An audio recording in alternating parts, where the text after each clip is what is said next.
한 사람의 인생은 그 사람의 역사라고 할 수가 있겠습니다. 그리고 역사는 언제나 해석이 동반됩니다.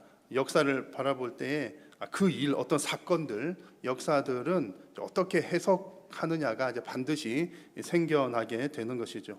개인의 역사이든 또 한 나라나 세계의 역사이든 어떻게 해석하느냐가 사실은 중요합니다.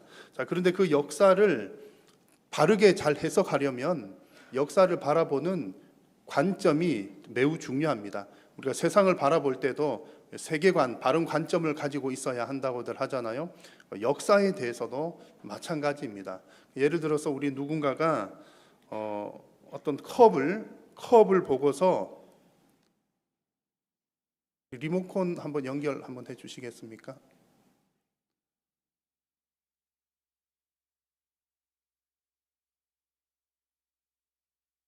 요걸 사용하겠습니다.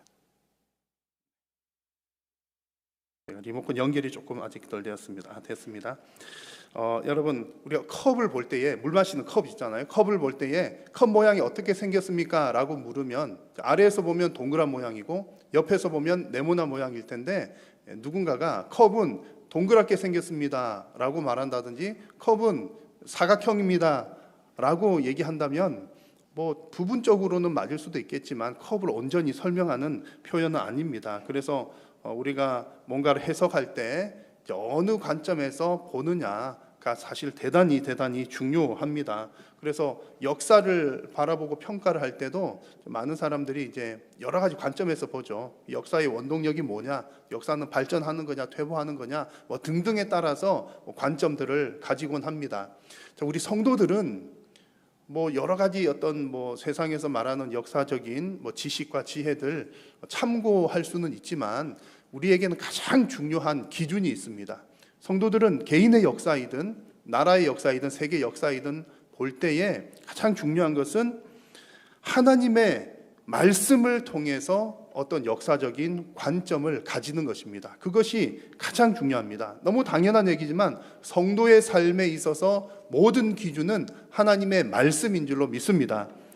그래서 나 개인 역사를 해석할 때도 마찬가지고 세상 역사 해석할 때도 마찬가지입니다. 그래서 성경이 말하는 그 역사관을 뭐 이렇게 몇 줄로 표현을 해보자면 이렇게 표현할 수가 있겠습니다. 하나님께서는 모든 역사의 주관자이십니다. 그리고 모든 역사는 하나님의 구원의 역사입니다. 여러분, 이 두 가지 사실을 믿으십니까? 이것이 성경이 우리에게 보여주는 바입니다. 모든 세상의 역사는 하나님께서 주관하신다는 거고요. 그 하나님께서 주관하시는 것은 결국 죄인들을 구원하는 방향, 구원의 역사이다라는 사실입니다. 그래서 이 사실을 우리가 깨달으면 내 개인의 인생 역사를 해석할 때도 엄청나게 도움이 되는 거예요. 여러분, 내 인생살이 여러분 쭉 한번 돌아보시면 30년, 60년 지나온 인생 해석할 때 해석이 안 되는 것들이 얼마나 많습니까? 아니 도대체 왜 내 인생에 하나님께서 이런 일을 주셨는가? 내 인생에 왜 이런 일들이 일어난 거야? 우리로서는 해석할 길들이 없을 수도 있지만 모든 역사의 주관자는 하나님이시고 하나님은 구원을 위해서 일들을 이루어 가신다는 사실을, 그런 관점을 가지고 내 인생이든 남의 인생이든 세계의 역사이든 돌아볼 때에 해석이 되고 이해가 됩니다. 그 상황들이 이해가 되는 것이죠. 그리고 그 모든 과정 가운데 하나님의 은혜가 있었다는 것을 발견하게 됩니다. 오늘 우리가 함께 나눌 사도행전 27장 말씀을 통해서 이런 부분들을 발견할 수 있습니다. 오늘 우리는 짧은 부분을 읽었지만 제가 설교할 내용은 사도행전 27장의 전체 내용입니다. 27장 전체를 아주 짧게 요약하면 너무 간단해요. 27장의 내용은 바울이 가이사랴에서 배를 타고 로마까지 갔더라, 그 얘기입니다. 바울이 배 타고 로마까지 갔다, 이렇게 짧은 내용을 성경은 그렇지 않아도 성경에 담을 것도 많은데 한 장 전체를 할애를 했습니다. 배 타고 간 얘기인데 여러분 이유가 있겠지요. 그냥 배 타고 어디서 어디까지 간 것이 핵심이 아니라 그 가운데서 하나님께서 어떻게 구원의 역사를 이루셨는지를 성경은 우리에게 보여주고자 한 것입니다. 바울이 배 타고 가는 그 과정들을 살펴보면 뭔가 사실은 바울이 적극적으로 뭐 할 만한 상황이 전혀 아닙니다. 뭐 바울이 할 수 있는 상황이 아니에요. 죄인의 신분으로 재판받으러 가는 길이기 때문이죠. 자, 그러나 바울은 지금 그 순간에도 하나님께서 일하고 계심을 알았기 때문에 오늘 바울의 이야기를 살펴보면 대단히 적극적인 모습들을 발견할 수가 있습니다. 그래서 오늘 말씀을 살펴보면서 여러분의 인생에서도 여러분의 인생의 주관자가 되시는 여호와 하나님을 만나는 시간이 되시기를 바라고 하나님의 놀라운 은혜가 여러분의 심령과 인생 가운데 풍성하게 넘치시기를 축복합니다. 자, 이제 바울이 배 타고 가는 얘기를 이제 할 겁니다. 하는데, 자, 여러분 이것을 계속 기억을 하고 계십시오. 모든 역사의 주관자는 하나님이시다. 그리고 하나님의 역사는 구원의 역사이다. 이 두 가지 사실을 계속 기억을 하고 생각하면서 지금 바울이 배 타고 가는 과정들을 보면 모든 상황들이 이해가 되고 은혜가 됩니다. 우리 인생에서도 마찬가지입니다. 그 사실을 기억을 하고 그런 관점을 가져야 내 인생이 해석이 되고 이해가 됩니다. 자, 바울은 지금까지 여러 차례 신문을 받았습니다.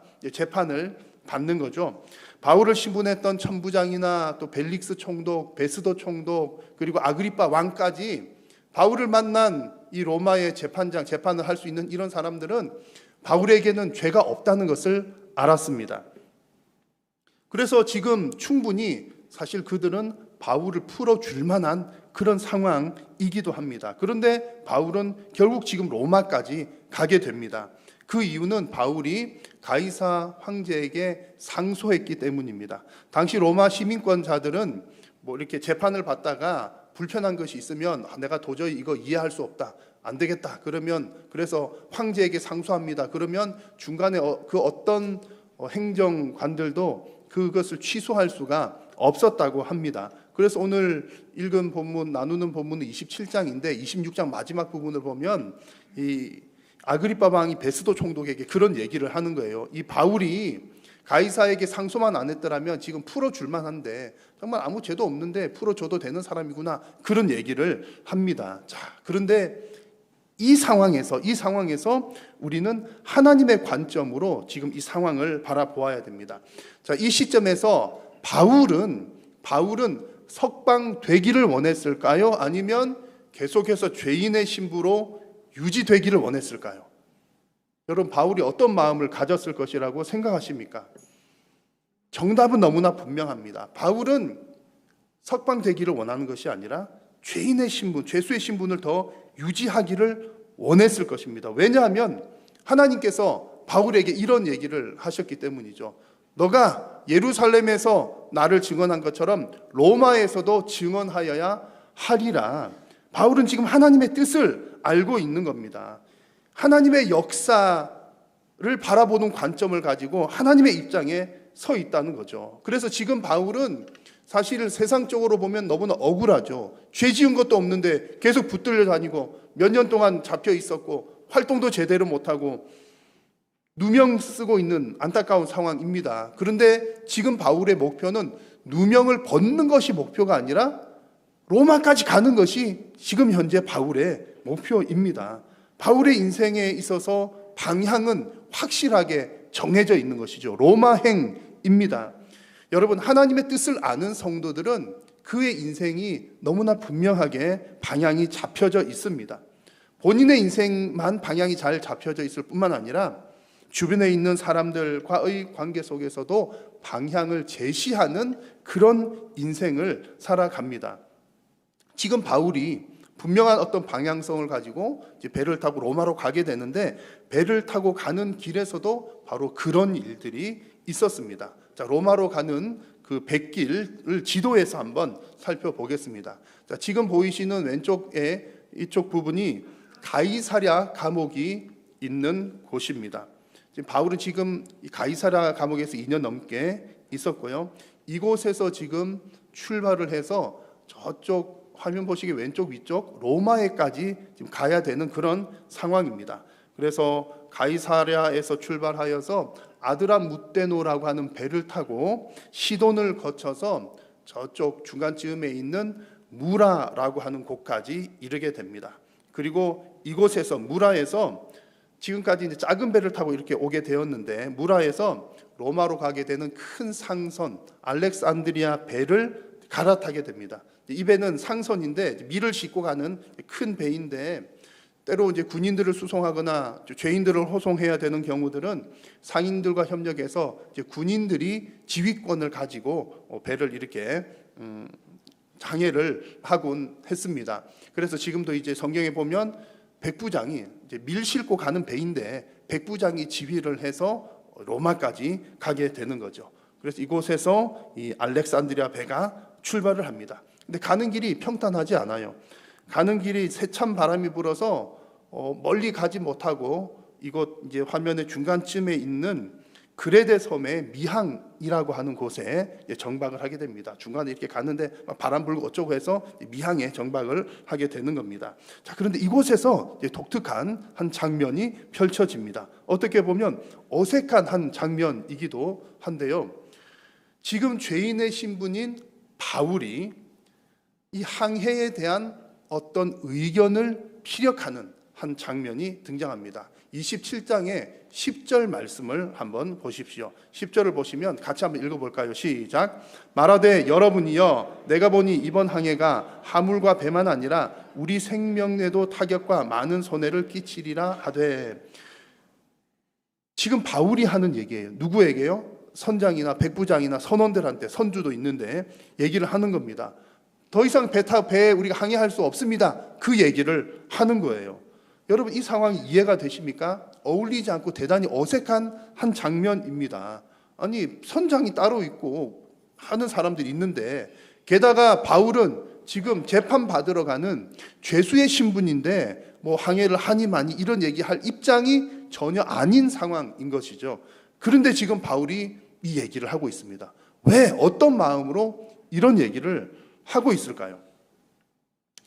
아마도 바울은 그 백길에 대해서는 어느 정도 좀 잘 알고 있었던 것 같습니다. 성경을 보니까 그 시기는 금식하는 절기가 지난 때라고 기록이 되어 있는데, 금식하는 절기라고 하는 것은 유대인의 대속죄일을 말합니다. 대속죄일은 지금 태양력으로 하면 9월 20일 전후쯤이 되는데, 그 당시에 지중해 지역에서 9월 중순부터 해서 이듬해 3월까지는 지중해 돌풍이 많이 부는 시기라고 합니다. 그러니까 바울이 이제 그 시기를 알고 있었던 거죠.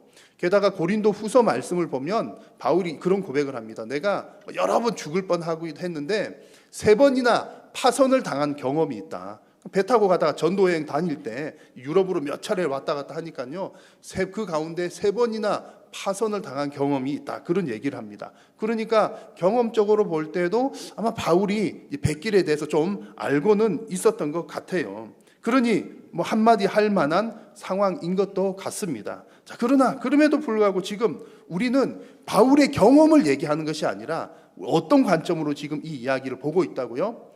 하나님께서 이 역사를 주관하신다는 그 관점으로 이 이야기를 보는 겁니다. 자, 그렇게 볼 때에 우리는 제3자의 입장에서 보면 그 당시가 아니라 다 지나온 얘기니까, 다 지나온 얘기를 우리 뒤늦게 이렇게 성경을 통해서 보니까 너무나도 명백한 사실을 알 수가 있는 겁니다. 나중에 결국 성경 뒷부분을 보면 이 알렉산드리아 배는 표류를 하다가 파선을 당합니다. 바울 한 얘기가 맞아요. 그 얘기대로 되는 겁니다. 근데 바울이 경험적으로 잘 알아서 이렇게 된 것이 아니라 하나님께서, 역사의 주관자 되신 하나님께서 이 일을 이루어 가고 계셨다는 것을 우리는 알 수가 있는 것입니다. 바울이 경험적으로 잘 알아서 이 얘기를 한 것이 아니라 역사의 주관자 되시는 하나님께서, 여호와 하나님께서 바울에게 감동하시고 지혜를 주셔서 그런 얘기를 하도록 하셨다는 거죠. 그 경험을 부각시키는 것이 아니라 하나님의 역사를 우리는 발견할 수 있다는 얘기입니다. 이것이 하나님의 관점입니다. 그래서 바울은 비록 죄수의 신분임에도 불구하고 자기가 말할 입장도 아니고 그럴 만한 분위기도 아닌데 이 세상을 향해서, 함께 배 탄 사람들을 향해서 방향을 제시할 수가 있었습니다. 하나님께서 그렇게 하도록 하셨기 때문입니다. 자, 여러분, 여러분의 인생도 하나님께서 주관하고 계시는 줄로 믿으십니까? 아멘입니다. 여러분의 인생들도 정말 하나님께 붙들린 인생이 되셔서 하나님께서 보여주시는 대로 방향을 바르게 잡으시고 가실 뿐만 아니라 여러분이 거하는 모든 곳에서 세상을 향해, 이웃을 향해 바른 방향을 제시하는 인생들이 다 되시기를 축원합니다. 자, 그런데 인생살이가 그렇게 호락호락한 것은 아니지요. 하나님의 백성들이 또 하나님 성경을 읽다가 말씀을 듣다가 이것이 하나님 원하시는 길입니다 라고 방향을 제시해도 사람들은 잘 듣지를 않습니다. 오늘 성경에도 보면 바울이 이렇게 뻔히 이렇게 일어날 일 좀 알고서 이렇게 얘기를 해서 알려주었지만 바울의 제안은 받아들여지지가 않았습니다. 어떻게 보면 당연한 얘기죠. 지금 선장도 있고 선주도 있고 전문가들이 있는데 죄수 신부님 바울의 얘기를 들을 이유가 별로 없기 때문입니다. 그래서 지금 정박해 있는 곳은 그레데 섬의 중간쯤에 있는 미항이라고 하는 곳인데 그 전문가들이 볼 때는 어쨌든 우리가 지금 한 몇 달을 겨울을 여기서 지내야 되는데 미항은 겨울 나기가 좋지 않아. 조금만 더 북서쪽으로 올라가면 베닉스라고 하는 곳이 있는데 그곳에서 겨울 나기가 딱 좋아. 그리고 지금 먼 길도 아니고 같은 섬에 있는 조금만 더 올라가면 되니까 그쪽에 가서 겨울을 납시다. 선장과 선주가 이렇게 얘기하니까 백부장이 듣기도 그 말이 맞거든요. 전문가들의 얘기니까요. 그래서 당연히 그렇게 해야지 하고 선장의 편을 들었습니다. 객관적으로 누가 봐도 바울 말보다 선장하는 얘기가 맞는 거죠. 하지만 지금 우리는 어떤 관점에서 지금 이 역사를 보고 있습니까? 어떤 세상의 역사의 관점이 아니라 하나님께서 이 일을 어떻게 이루어가고 있는가 하는 그 관점으로 바라보고 있습니다. 그래서 지금 로마를 향해 가는 이 배의 항해 과정은 항해의 전문가들에 의해서 지금 이끌어져 가는 과정이 아니라 역사의 주관자이신 여호와 하나님께서 이 항해를 주도하고 계시는 과정입니다. 여러분, 지금 이 얘기를 잘 이해를 하셔야 되겠습니다. 아니, 그러면 선장도 필요 없고 선주도 필요 없고 전문가도 필요 없다는 얘기인가요? 그 얘기가 아닙니다. 그 어느 전문가보다 하나님의 주권, 하나님의 뜻을 찾는 것이 더 중요하다는 얘기입니다. 아니, 우리가 전문가를 따져보아도 역시 마찬가지입니다. 우리가 사람의 눈으로 볼 때 가장 전문가는 선장이고 선주가 될지 모르겠지만 그들이 아무리 배 타는 경험과 경력이 많다 한들 바다를 만드시고 천지를 창조하신 여호와 하나님 앞에 비하면 전문가라고도 할 수가 없는 것이지요. 오히려 창조주 하나님께서 그 일의 전문가이신 것은 너무나 분명합니다. 그래서 지금 우리는 이 과정에서 하나님께서 어떻게 개입하고 계시는지를 보자는 얘기입니다. 그래서 지금 선장의 뜻대로 출항을 하게 되지만 멀리 가지 못해서 이 판단이 잘못되었구나 하는 것이 드러나게 됩니다. 오늘 27장의 13절 말씀을 보니까 막 이제 선장과 이런 얘기를 하고 있던 중에 하필 또 이제 남풍이 불어옵니다. 남풍이 불어왔다는 얘기는 우리는 북서쪽으로 올라가야 되는데 이제 바람이 이제 가는 방향으로 잘 불었다는 얘기죠. 그래서 자신들의 판단이 옳은 줄로 생각하고 그래 잘 됐구나 그 말 맞잖아 갑시다 베닉스로 갑시다 그러고 출발을 하는 거죠. 근데 얼마 지나지 않아서 엄청나게 큰 문제가 생깁니다. 우리에게 익숙한 이름이죠. 유라굴로라고 하는 큰 광풍이 불어와서 배를 덮치게 된 겁니다.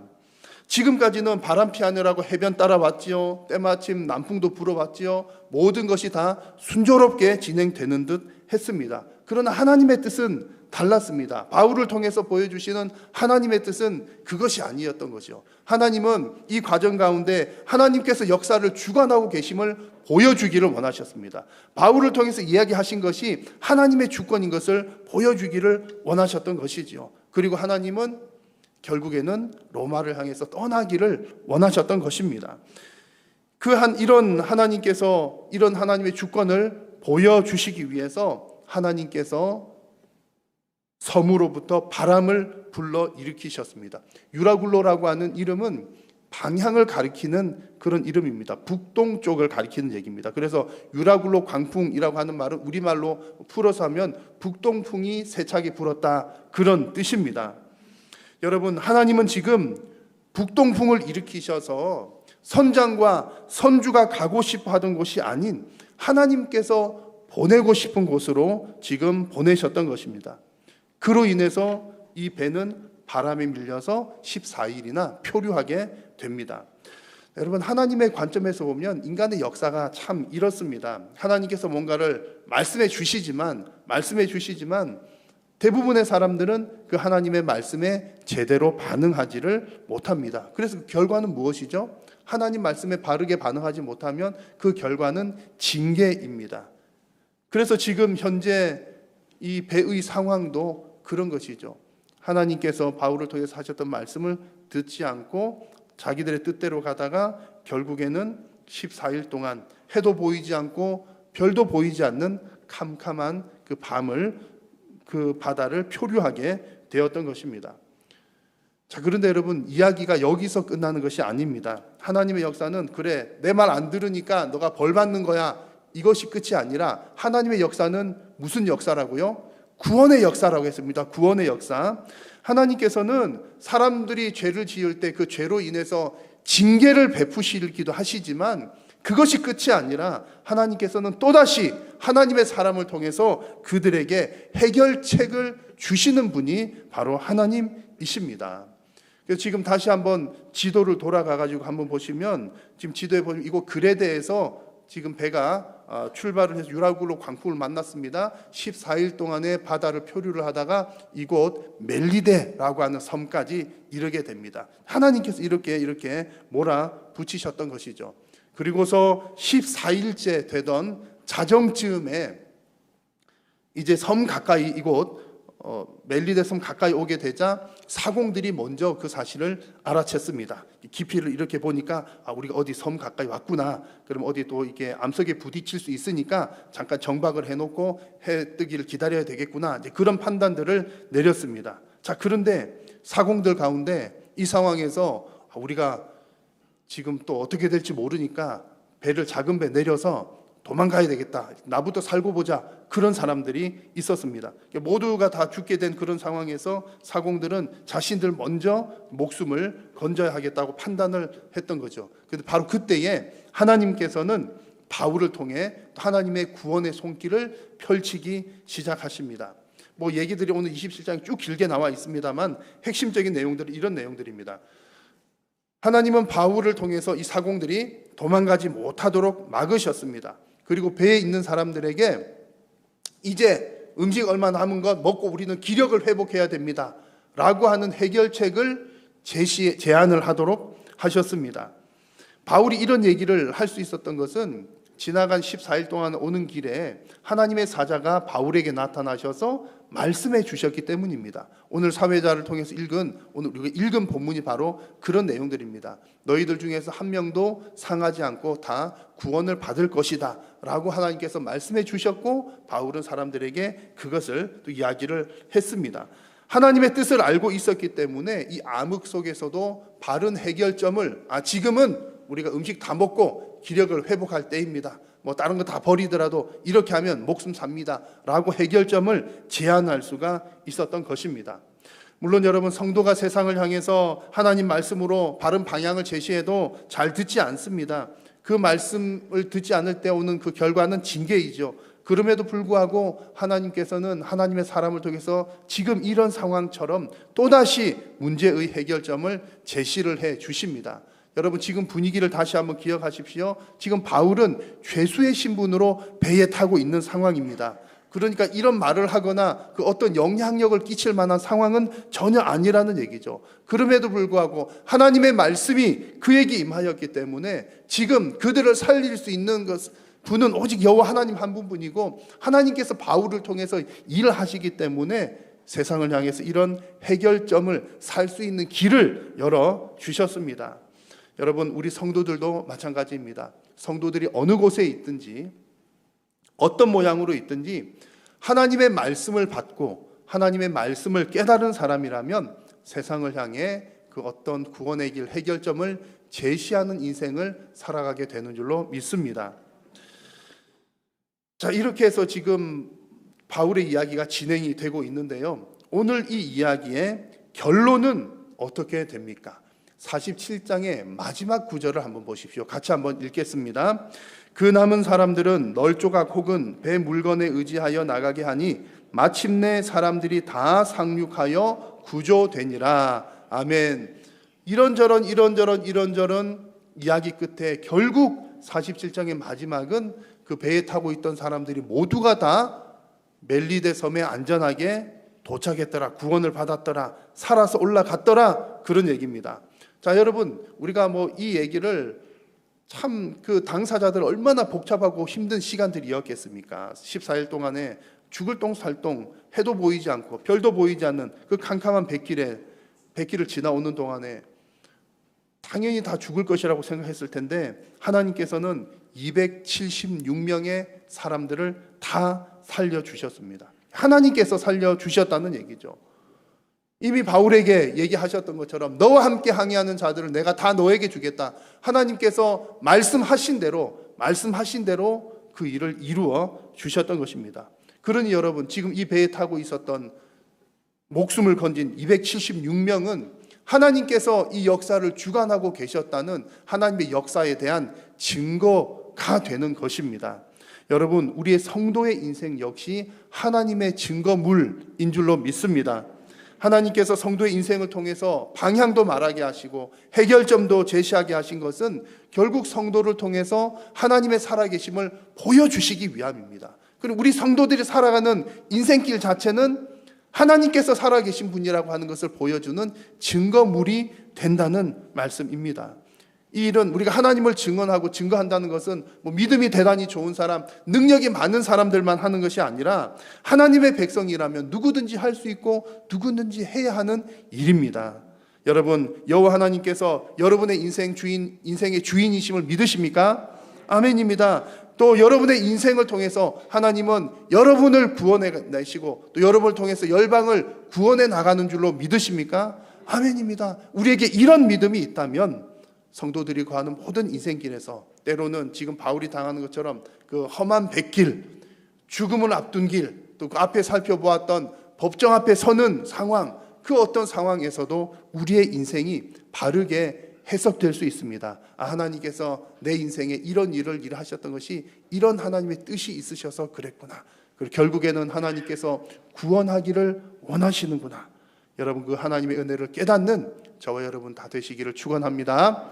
기도하겠습니다. 살아계신 우리 하나님, 은혜를 감사합니다. 오늘도 우리의 예배를 받으시고 말씀하여 주시니 감사합니다. 사랑하는 성도님들이 하나님의 말씀을 듣고 깨달음으로 하나님께서 온 우주의 주관자가 되시며 내 인생의 주권자가 되심을 다시 한번 고백하게 하시고 성도의 인생을 통해 하나님을 드러내는 역사가 있게 하여 주옵소서. 우리 성도님들을 통하여 영광 받으시옵기를 간절히 빌고 원하오며 예수님의 이름으로 기도드립니다. 아멘.